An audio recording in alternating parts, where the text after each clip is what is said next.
অনেক বড় breaking news বন্ধুরা। আজকের এশিয়া কাপের মঞ্চে সুপার ফোরের একটা হাড্ডাহাড্ডি ম্যাচ থাকবে, পাকিস্তান ভার্সেস বাংলাদেশ। আজকের মধ্যে যে জিতবে আমাদের ইন্ডিয়ার সাথে সে ফাইনাল খেলবে এশিয়া কাপের 2025 টি20 ম্যাচে। তো এখনও পর্যন্ত যেভাবে ফাইট বাংলাদেশ দিয়েছে, বাংলাদেশকে আমি অনেকটা আগিয়ে রাখবো, কারণ বাংলাদেশের কালকে ইন্ডিয়ার সাথে ম্যাচটি খেলেন লিটন কুমার দাস। তার কোনো একটু চোট ছিল এবং ফিজিওথেরাপিতে তাকে বলেছিল ইন্ডিয়ার সাথে ম্যাচটি রেস্ট নেওয়ার জন্য।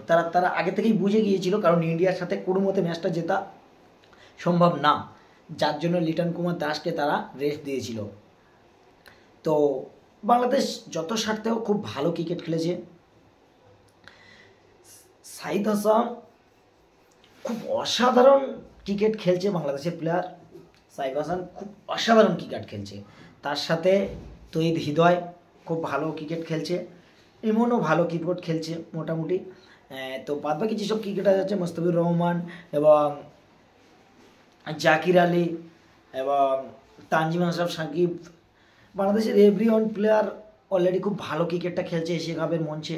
তবে এতটুকুই বলবো, যতটুকু তোমরা ভাবো না কেন, আশা করব তোমরা পাকিস্তান তোমাদের বাপ হয় এবং তোমরা তাদের ছেলে, বাপ ছেলে মিলে লড়াই করে মোটামুটি মাথা ফাটাফাটি করে যে জিতবে মোটামুটি আমাদের ইন্ডিয়ার সাথে এসে আজকে তোমরা জায়গাটা পাকাপুক্ত করো, আমাদের সাথে কে খেলবে। আমরা তো মোটামুটি জায়গা পাকা করে নিয়েছি, দুটি ম্যাচে দুটি তোমাদেরকে হারিয়ে দিয়েছি। আমাদের লাস্ট ম্যাচ রয়েছে শ্রীলঙ্কার সাথে, আমরা ওটা জিতলেও বা কি হারলেও বা কি, আমরা ওটা আমাদের নর্মাল একটা শ্যাডো প্র্যাকটিস ম্যাচ বলে ছেড়ে দিতে পারি।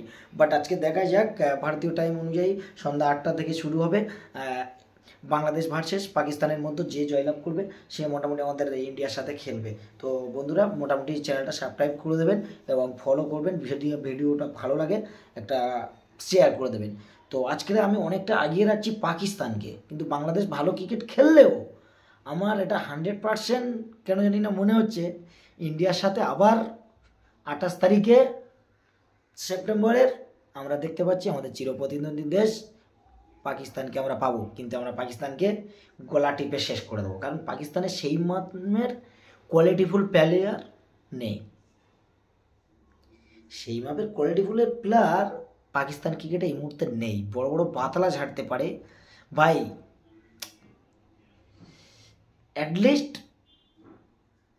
ফিল্ডে এসে ভাই দেখাও ভাই, ইন্টারনেটে এসে সোশ্যাল মিডিয়ায় এসে বড় বড় বাতলা দিয়ে ওই করবো হ্যান করবো, বাংলাদেশ বললো ইন্ডিয়াকে দেখে নেবো, পাকিস্তান বললো ওই দেখে নেবো এই দেখে নেবো। ভাই অন দ্য ফিল্ডে আও, on the field that also performance দেখাও ভাই, ফিল্ডে এসে পারফরমেন্স দেখাও। এমনি মুখে পাতলা ছেড়ে কিছু হবে না। যাই হোক, ভিডিওটা লং করবো না, মোটামুটি ভিডিওটা দেখতে থাকবেন। আর বাংলাদেশ আর পাকিস্তান ম্যাচটা এনজয় করুন সবাই। কিন্তু দিন শেষে একটাই কথা বলবো, আমি চাই বাংলাদেশ জিতুক, কারণ বাংলাদেশ জিতলে একটু হলেও আমাদের সুবিধা হবে। পাকিস্তান যতই ভালো খেলুক খারাপ খেলুক, আমরা চাই না শত্রুর সাথে বারবার মোকাবিলা করতে। ও তো জিম্বাবুয়ে টিম হয়ে গেছে, এখন কোনো রকম কোনো ফাইটিং দিতে পারছে না। বাংলাদেশ তাও অনেকটা ফাইটিং দিচ্ছে। কালকের যেভাবে কামব্যাক করেছিল ফার্স্টে, যেভাবে আমাদের শুভমান গিল এবং অভিষেক শর্মা যেভাবে শুরু করেছিল, একটা সময় মনে হচ্ছিল 200+ স্কোর হয়ে যাবে, কিন্তু বাংলাদেশ যেভাবে নিজেদেরকে ডোমিনেট করলো, অ্যাটলিস্ট কাম ব্যাক করলো, কী বলবো, অসাধারণ আউটস্ট্যান্ডিং বলে পারফরমেন্স করেছে। সেই রানটা তারা 168 রানে পুরোপুরি স্থপিত করে দিয়েছিল, অসাধারণ কাম ব্যাক করেছিল সেটা।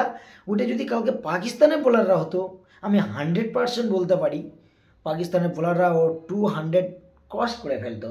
বোলিংয়ের অতটা অ্যাবিলিটি নেই পাকিস্তানের, বাংলাদেশ অনেকটা এগিয়ে। তো থ্যাংক ইউ সো মাচ। ভিডিওটা ভালো লাগলে একটা শেয়ার করে দেবেন, ঠিক আছে।